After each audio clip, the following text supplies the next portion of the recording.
வணக்கம். மலேசியான்னு சொன்னதும் உங்களுக்கு என்ன ஞாபகம் வரும்? சிலருக்கு அழகான பீச், பெரிய பெரிய டவர்ஸ் இதெல்லாம் ஞாபகத்துக்கு வரலாம். ஆனா மலேசியாவோட உண்மையான அழகே அங்க வாழ்ற மக்கள் தான். இன்னைக்கு நம்ம மலேசியாவோட இந்த பன்முக மக்களை பத்தி தான் விரிவாக பார்க்க போறோம். என்னைக்காவது யோசிச்சு பார்த்திருக்கீங்களா?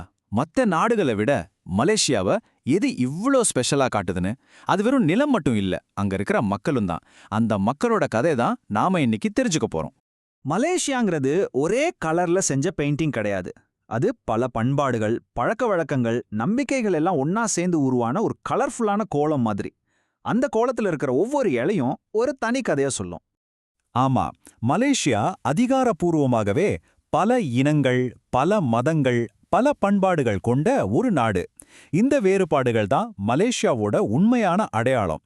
சரி வாங்க, இதை இன்னும் கொஞ்சம் ஆழமா புரிஞ்சுக்க முயற்சி பண்ணலாம். நம்ம பயணத்தை மலேசியாவோட 3 முக்கிய பகுதிகள்ல இருந்து ஆரம்பிக்கலாம். தீபகற்ப மலேசியா, சபா, அப்புறம் சரவாக்.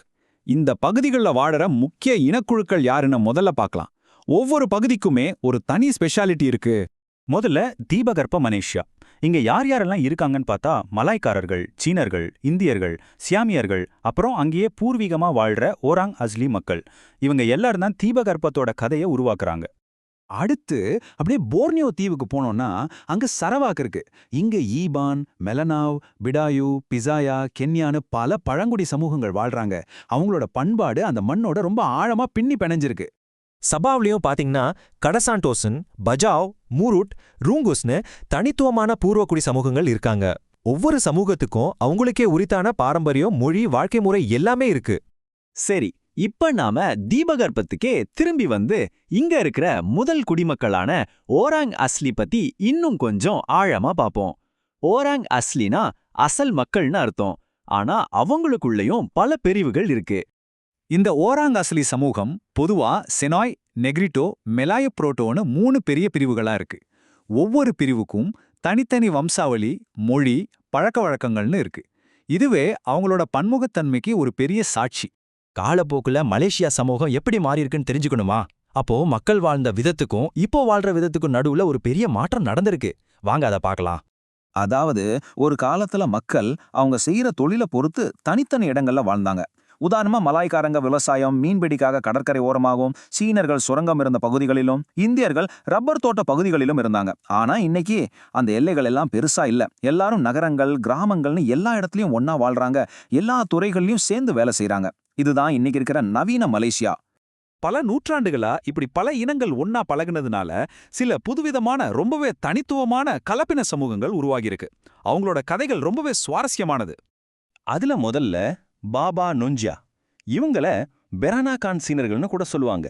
அதாவது அப்போ வர்த்தகம் செய்ய வந்த சீனர்களுக்கும் உள்ளூர் மலாய் பெண்களுக்கும் இடையிலான திருமண உறவுல உருவான ஒரு அருமையான பண்பாடு அது.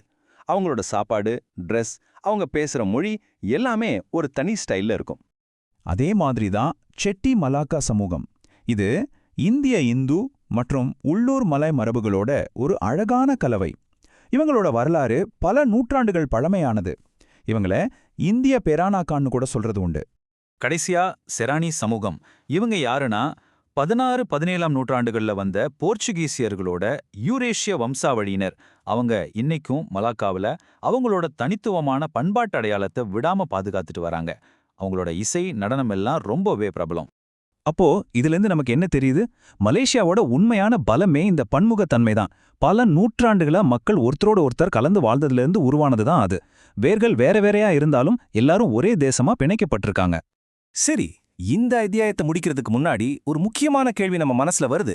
இந்த அற்புதமான பண்பாட்டுக் கலவை மலேசியாவோட எதிர்காலத்தை எப்படி வடிவமைக்க போகுது? இது வெறும் கடந்த காலத்தோட கதை மட்டும் இல்ல, எதிர்காலத்துக்காக திறந்து வச்சிருக்கிற ஒரு புத்தகம். இது நாம எல்லாரும் யோசிக்க வேண்டிய ஒரு விஷயம்.